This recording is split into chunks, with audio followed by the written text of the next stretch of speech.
The gunshot echoed through the valley, sending a flock of startled birds into the azure Montana sky, as Zara Finley's wagon wheel finally gave up its fight against the rutted trail. She cursed under her breath, wiping sweat from her brow with the back of her hand, leaving a streak of dust across her already dirt-smudged face. It was 1878, and the promise of a new life in Clearwater Springs seemed more distant with every setback the journey threw at her. "Whoa there," she called to her exhausted horses, stepping down from the wagon seat. The hem of her faded blue dress swept the dusty ground as she examined the damage. The wooden wheel had split clean through, beyond even her considerable repair skills. Zara pushed back her honey-brown hair, revealing the jagged scars that traced from her right temple down to her jawline. She'd long since stopped flinching when her fingers brushed against the raised tissue. 3 years had passed since the fire that took her parents' lives and marked her forever, but the memory still burned fresh as yesterday. The gunshot sounded again, closer this time. Zara's head snapped up, her hand instinctively reaching for the small revolver tucked in her wagon. Years of traveling alone had taught her caution. "Hello there, madam," a deep voice called from the ridge above. "Looks like you've got yourself some trouble." The man who appeared on horseback was tall and lean, with shoulders broad enough to suggest years of hard labor. His face was partially shadowed by a wide-brimmed hat, but Zara could make out a strong jaw dusted with stubble and eyes the color of aged whiskey. "Nothing I can't handle," she replied, her hand still hovering near her weapon. The stranger dismounted with the fluid grace of someone who'd spent more time on horseback than on foot. "Name's Vaughn Forrester," he said, removing his hat in a gesture of respect, revealing sun-bleached blonde hair. "And with all due respect, madam, that wheel looks beyond handling." Zara hesitated, then nodded curtly. "Zara Finley, and you're right about the wheel." Vaughn approached the wagon, careful to move slowly as he noted her wariness. When he drew closer, his eyes flickered briefly to the scars on her face, but unlike most people, his gaze didn't linger or fill with pity or disgust. Instead, he simply assessed the damage to the wheel. "Clearwater Springs is about 5 miles west," he said, crouching to examine the broken wood. "I've got a ranch just beyond the town. I can help you get this fixed, but we'll need to leave the wagon here for now." "I can't abandon my things," Zara protested. Vaughn stood, dusting off his hands on worn denim pants. "We'll cover it, mark the spot. I give you my word as a Forrester that no one will touch your belongings." Something in his steady gaze made Zara believe him, despite years of learning that trust often led to disappointment. "I appreciate the help, Mr. Forrester, but I need to know your price." Her voice was firm, unwavering. Vaughn's expression softened slightly. "No price, Miss Finley, just being neighborly." Within the hour, they had secured the wagon and transferred her most valuable possessions to Vaughn's horse. The magnificent chestnut stallion nickered softly as Vaughn adjusted the extra weight. "This is Thunder," he said, patting the horse's neck. "Best mount in the territory. He can carry us both to town." Zara felt her cheeks warm at the thought of riding double with this stranger. She'd had little close contact with anyone since the fire, preferring the solitude that spared her from stares and whispers. "I can walk," she insisted. Vaughn shook his head. 5 miles in this heat. Not when there's a perfectly good horse standing right here." After a moment's hesitation, Zara relented. Vaughn helped her mount before swinging up behind her, maintaining a respectful distance despite the necessary proximity. As they rode toward Clearwater Springs, Vaughn spoke of the town and its people. His deep voice rumbled pleasantly against her back as he pointed out landmarks and shared stories of the area's settlement. Zara found herself relaxing incrementally, drawn into his tales of frontier life. "So what brings you to Clearwater Springs?" he eventually asked. Zara stiffened slightly. "A fresh start. I've purchased the old millinery shop on Main Street." "Ah, the Jenkins place. Good solid building," Vaughn commented. "You're a hat maker then?" "Yes, I learned from my mother." Her voice softened at the memory. "She was the finest milliner in St. Louis." They crested a hill, and Clearwater Springs appeared below them, a collection of wooden buildings nestled in a valley, with mountains rising majestically beyond. Despite herself, Zara felt a flutter of hope at the sight. "Home sweet home," Vaughn said. "Not much compared to St. Louis, I reckon, but it's got good people." Zara had heard such promises before, in other towns where good people had quickly revealed their true nature upon seeing her scarred face. But she said nothing, allowing herself this moment of possibility before reality inevitably intruded. As they rode down Main Street, Zara became acutely aware of the stares directed their way. While some were likely due to her arrival with one of the local ranchers, she recognized the familiar shift in expression when eyes landed on her scars, the widening, the quick aversion, the whispers behind hands. They stopped in front of the blacksmith shop, where a burly man with a singed beard emerged, wiping soot-covered hands on his apron. "Vaughn Forrester. Didn't expect to see you in town until cattle auction day," the blacksmith called.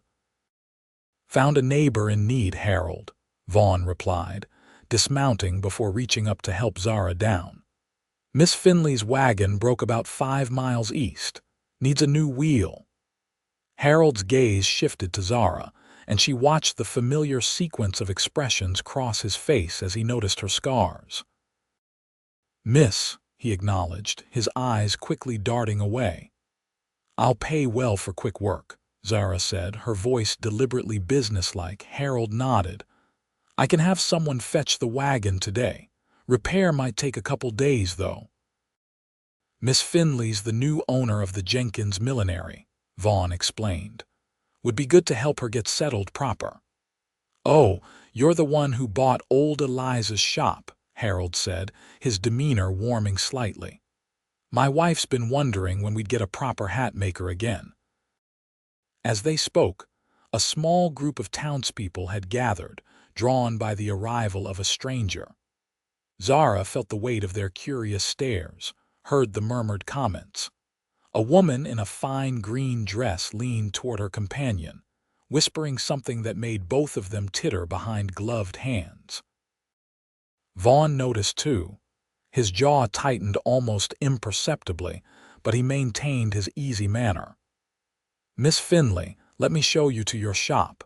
I believe Mrs. Peterson at the boarding house has been keeping an eye on it for you."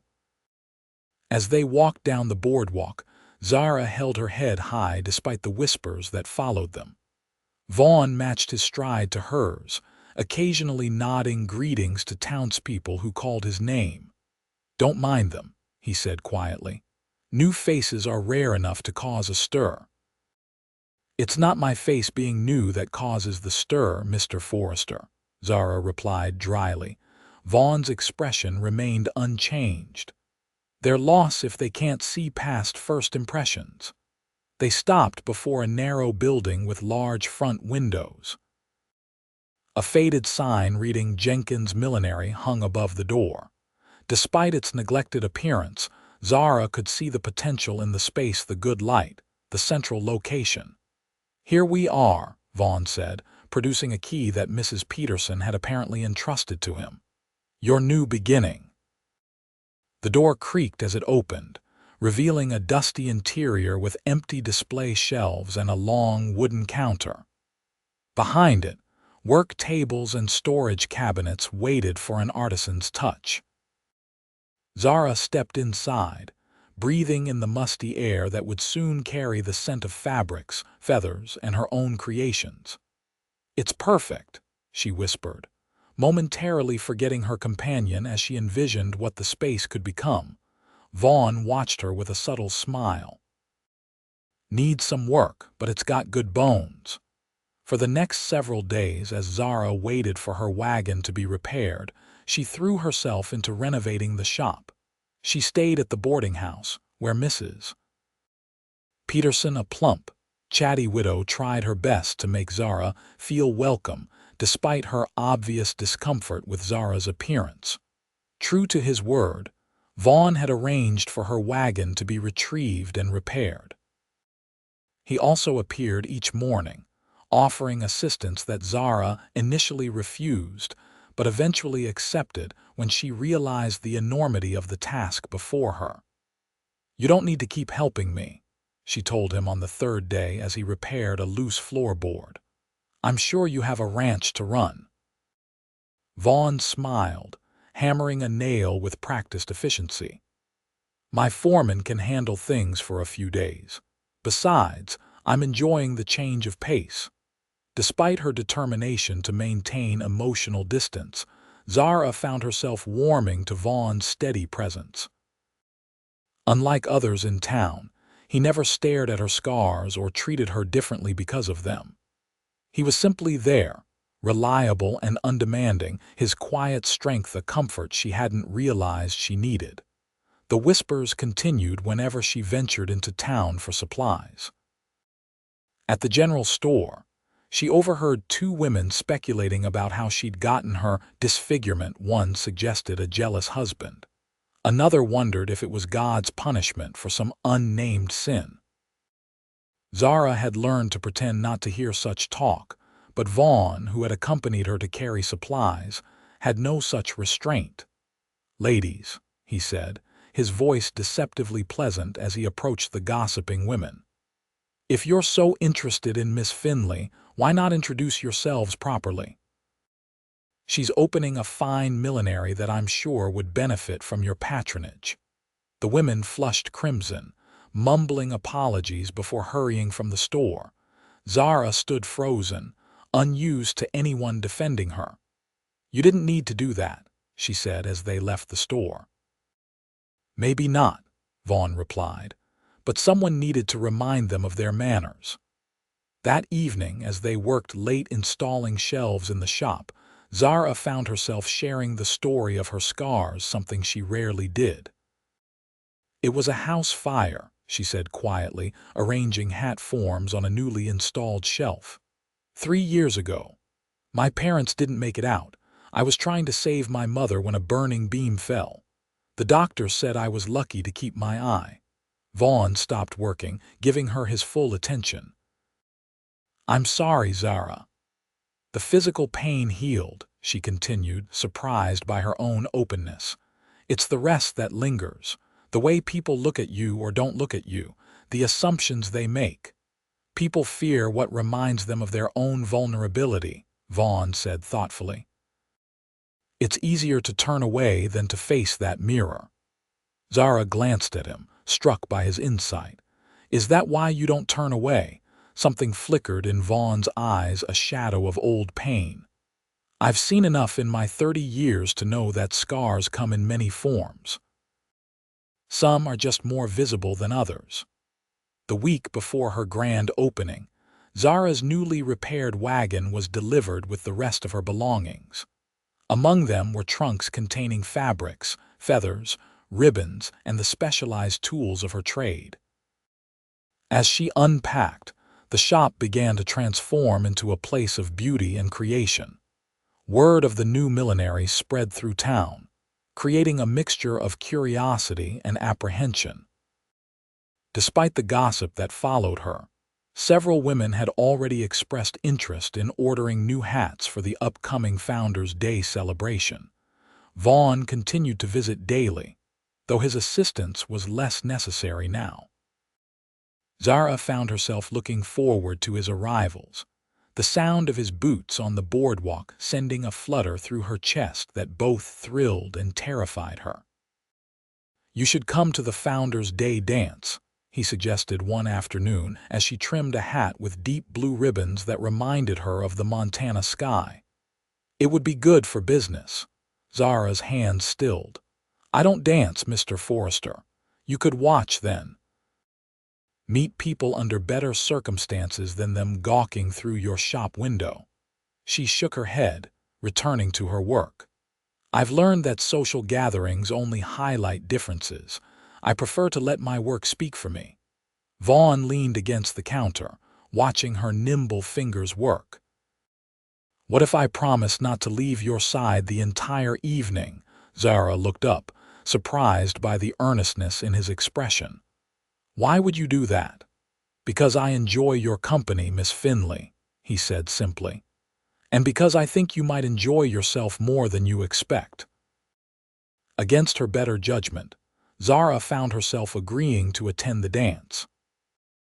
In the privacy of her rooms above the shop, she worked late into the night creating a special hat for herself, an elegant confection of midnight blue velvet with a small veil that partially obscured the right side of her face without appearing to hide it. The night of the Founders' Day celebration arrived with clear skies and mild temperatures. Zara dressed carefully in her best gown, a slate blue creation with delicate lace at the collar and cuffs. With her hat perfectly positioned, she felt a measure of confidence she hadn't experienced in years. Vaughn arrived promptly, looking transformed in a crisp white shirt, dark waistcoat, and polished boots. He stared at her for a long moment when she opened the door. "You look beautiful, Zara," he said, his voice lower than usual. She flushed, unaccustomed to compliments. "The hat helps."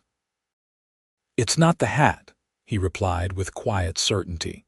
The town hall had been transformed with lanterns and bunting. A small band played lively tunes as couples swirled across the floor. When Zara entered on Vaughn's arm, the initial hush that fell over the crowd confirmed her worst fears. "Maybe this was a mistake," she whispered, grip tightening on Vaughn's arm. "Give them time," he murmured back. "First impressions can change." True to his word, Vaughn remained by her side as they circulated through the gathering. He introduced her to ranchers and their wives, to the mayor and his family, to shopkeepers and farmers. Some were openly curious about her scars. Others pretended not to notice, but with Vaughn beside her, none dared to be openly rude. As the evening progressed, Zara found herself relaxing incrementally. Several women complimented her hat and inquired about placing orders. A few even engaged her in genuine conversation about her journey west and her plans for the shop. "See. Not so terrible," Vaughn said as they stood by the punch bowl. Zara allowed herself a small smile. "Perhaps not, though I suspect your presence is acting as a shield." "Nonsense. They're seeing what I've seen from the start, a remarkable woman with exceptional talent and courage." Before she could respond, the band struck up a waltz. Vaughn set down his punch cup and extended his hand. "Would you do me the honor, Miss Finley?" Zara hesitated. "I told you I don't dance." "You also said you wouldn't come to the dance at all," he reminded her with a gentle smile. "Sometimes we surprise ourselves." Something in his steady gaze gave her courage. She placed her hand in his and allowed him to lead her onto the floor. As they began to move in time with the music, she was acutely aware of the eyes following them, of the whispers behind fans and hands. "They're staring," she murmured, tension returning to her shoulders. Vaughn drew her slightly closer, his hand warm and steady against her back. "Let them. All they'll see is that I'm dancing with the most captivating woman in the room." As they turned, Zara caught snippets of conversation from a group of women near the refreshment table. "Can't imagine what Vaughn Forrester sees in her. Such a shame about her face, she might have been pretty once. Heard she was in some kind of accident. Brave of him to be seen with her in public." The word stung despite her years of developing thick skin.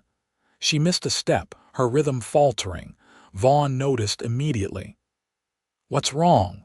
"Nothing," she lied, forcing herself to continue dancing. But Vaughn had followed her gaze and understood. His jaw tightened, and for a moment Zara thought he might confront the gossiping women. Instead, he guided their dance toward the center of the floor, where everyone could see them clearly. "Zara," he said, his voice carrying just enough to be heard by those nearby. "Do you know what I thought the first time I saw you fixing that wagon wheel by yourself?" She shook her head, puzzled by the sudden question. "I thought, there's a woman who doesn't need anyone's help, but I sure hope she'll accept mine anyway." His eyes held hers with unwavering intensity. "And every day since then, I've discovered something new to admire about you."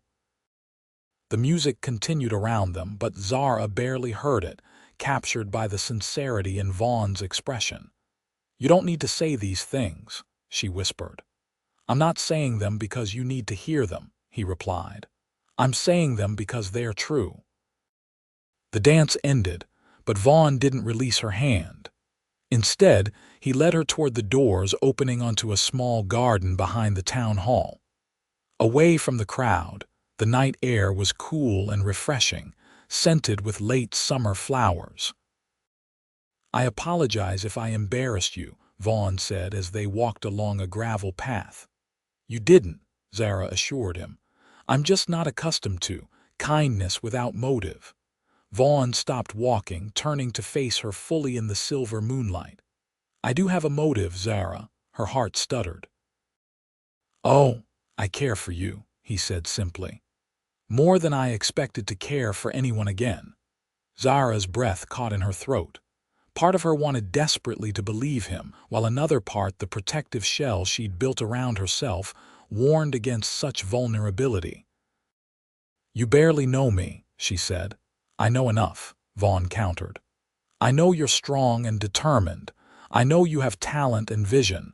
I know you face each day with a courage that humbles me." He reached out slowly, giving her time to step away if she wished. When she remained still, his fingers gently brushed the edge of her veil, a question in his eyes. Zara nodded slightly, and he carefully lifted the fine netting. The moonlight cast her scars in stark relief against her pale skin. Most men would have flinched or looked away. Vaughn did neither. Instead, with infinite tenderness, he traced the path of the largest scar with his fingertips. "Beautiful," he murmured. Tears welled in Zara's eyes. "Don't mock me, Vaughn." "I would never," he said, his voice rough with emotion. "These scars tell me you're a survivor. They're part of your story, a story I want to know in its entirety if you'll share it with me." A single tear escaped, trailing down her cheek. Vaughn caught it with his thumb, his touch feather light against her skin. "May I kiss you, Zara Finley?" he asked softly. Unable to find her voice, she nodded. Vaughn leaned down, his lips meeting hers in a kiss so gentle it made her heart ache. When they parted, Zara felt something shift inside her, as if a door long sealed had finally been unlocked. "We should return to the dance," she said eventually, though she made no move to leave the garden. Vaughn smiled, offering his arm once more. "Only if you wish to. I'm perfectly content right here." They did return to the dance, but something had changed. Zara held her head higher, less concerned with the stares and whispers. She danced 2 more times with Vaughn and even accepted an invitation from the mayor for a country reel. As the evening drew to a close, Vaughn escorted her back to her shop. On the boardwalk outside, he paused. "Thank you for coming tonight," he said. "Will you allow me to call on you properly? I'd like to take you for a picnic tomorrow if you're amenable." Zara smiled, a genuine smile that reached her eyes. "I'd like that very much." The following weeks saw Zara's millinery business slowly gaining ground.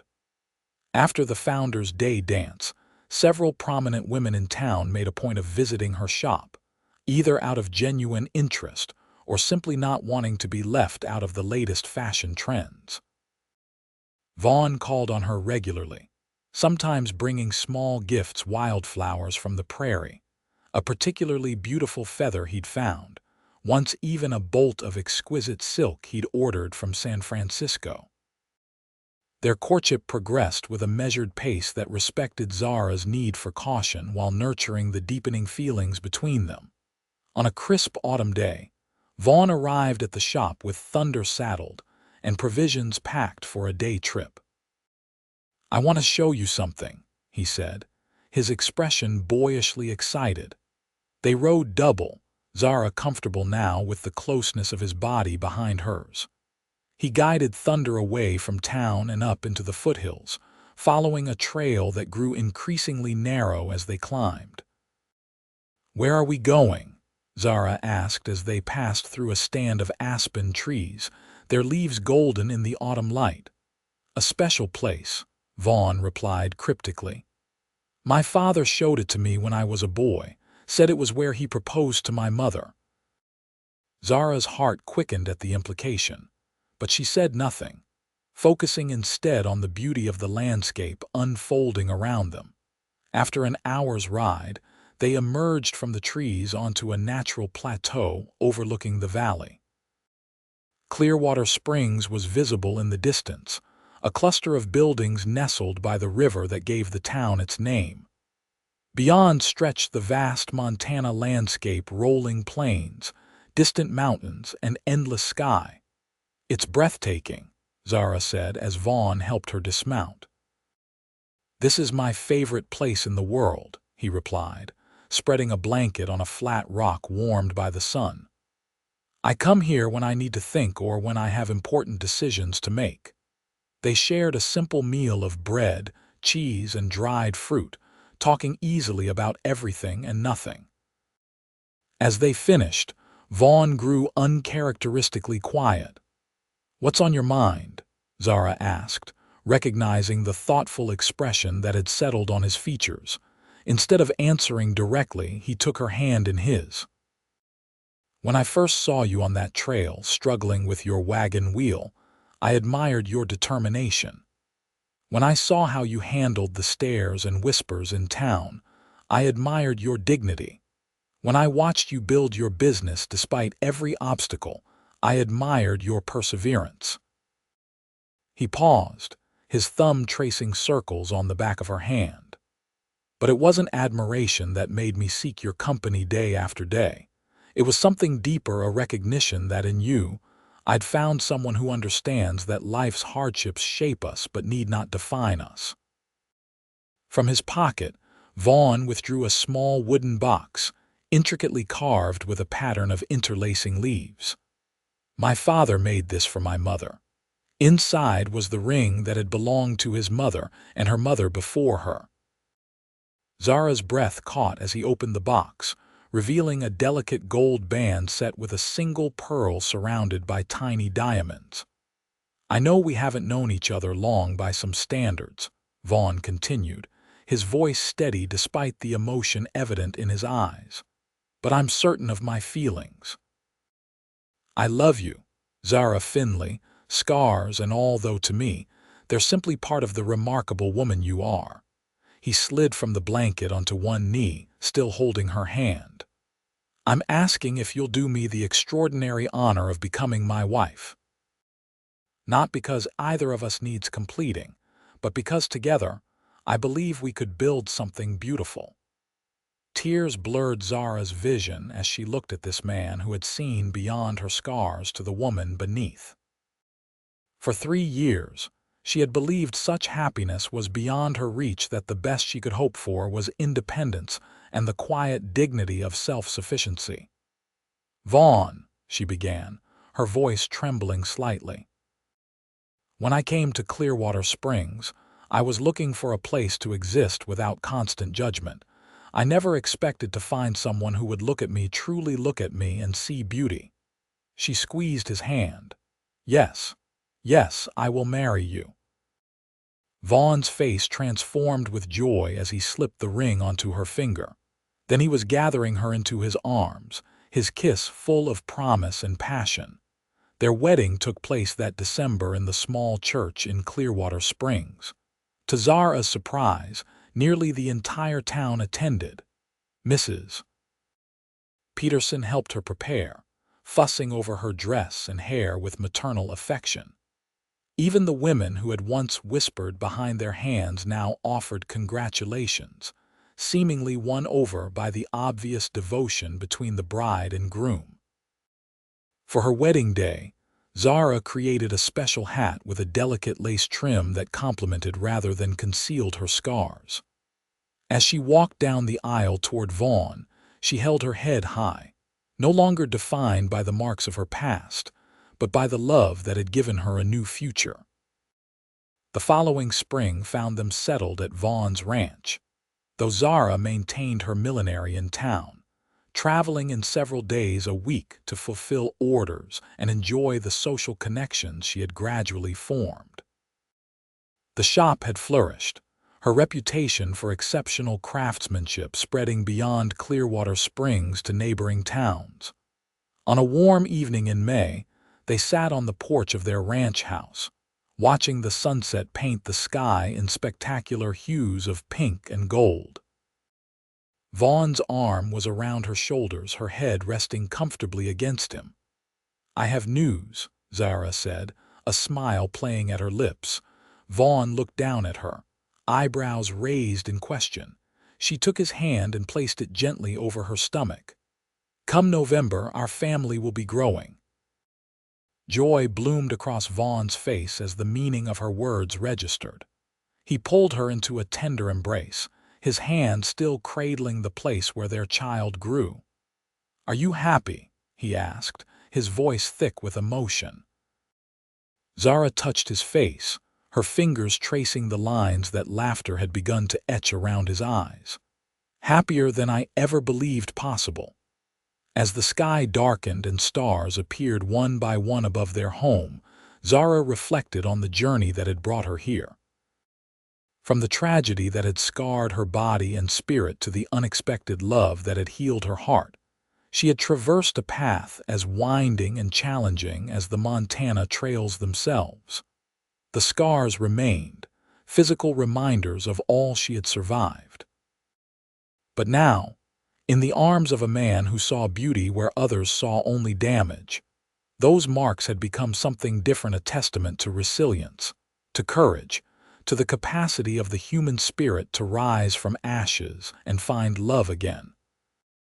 And as Vaughn's lips found hers in the gathering dusk, Zara knew with absolute certainty that some stories, even those beginning in pain, could end in joy beyond measure.